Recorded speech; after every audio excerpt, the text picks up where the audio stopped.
ఖమ్మం జిల్లా వ్యాప్తంగా కాంగ్రెస్ ప్రభుత్వం నిర్వహించినటువంటి గ్రామ సభలు రసాబసగా మారాయి. అది లబ్ధిదారుల జాబితా తప్పులు తడకగా ఉందంటూ చాలా చోట్ల ప్రజలు ఆందోళనకు దిగారు. కూసుమంచి మండలం గట్టుసింగారంలో అయితే ఏకంగా అధికారులు చూపించినటువంటి లబ్ధిదారుల జాబితాను చింపి అధికారుల మొహాన్ని విసిరేసినటువంటి పరిస్థితి కనబడుతుంది. మరికొన్ని చోట్ల గ్రామసభ జరగకుండా ప్రజలు అడ్డుపడ్డారు. ఖమ్మం బల్లెపల్లిలో కూడా అధికారులు నిలదీశారు. అట్లాగే చింతకాని మండలంలో కూడా అధికారులు వాగ్వాదం దిగారు.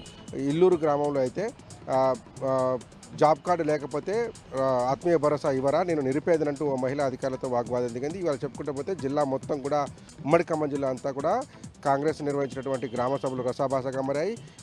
ఇవంతా కూడా ఇందిరమ్మ ఇళ్ళు అట్లాగే రేషన్ కార్డులకు సంబంధించినటువంటి లబ్ధిదారుల జాబితా పూర్తిగా కాంగ్రెస్ నేతలు చెప్పిన వారికే ఇచ్చారని చెప్పి ఆరోపిస్తూ ప్రజలు పెద్ద ఎత్తున ఆందోళన చేశారు. అధికారులను నిలదీయడంతో గందరగోళ వాతావరణం నెలకొంది.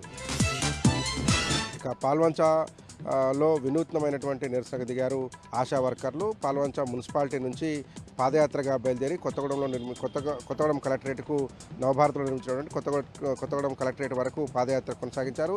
తమకు 18,000 రూపాయల కనీస వేతనం చెల్లించాలని డిమాండ్ చేయడంతో పాటు ఆశా వర్కర్ల సమస్యలను పరిష్కరించాలని పెద్ద ఎత్తున నినాదం చేశారు. ఇటు ఖమ్మం 2 టౌన్ సర్కిల్ నుంచి పెద్ద ఎత్తున పాదయాత్ర ఇచ్చినటువంటి ఆశా వర్కర్లు ఖమ్మం కొత్త కలెక్టరేట్ దగ్గరికి వెళ్లి కలెక్టరేట్ ఎదుట ఆందోళన కార్యక్రమాన్ని నిర్వహించారు.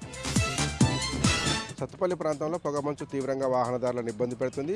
ఉదయం 9 గంటల తర్వాత కూడా పొగమంచు తేరుకోకపోవడంతో వాహనాల రాకపోకలకు తీవ్ర ఇబ్బందులు ఏర్పడుతున్నాయి. ముఖ్యంగా సత్తుపల్లి నుంచి విజయవాడ విశాఖపట్నం ప్రధాన రహదారి మీద కావచ్చు, అట్లాగే హైదరాబాద్ విశాఖపట్నం ప్రధాన రహదారి మీద, దాంతోపాటు ఛత్తీస్గఢ్ వెళ్ళేటువంటి ప్రధాన రహదారి మీద వాహనాల రాకపోకలకు తీవ్ర ఇబ్బందులు ఏర్పడ్డాయి. పొగమంచు తొలగకపోవడంతో లైట్లు వేసుకుని వెళ్లాల్సిన పరిస్థితి వాహనదారులకు ఏర్పడింది.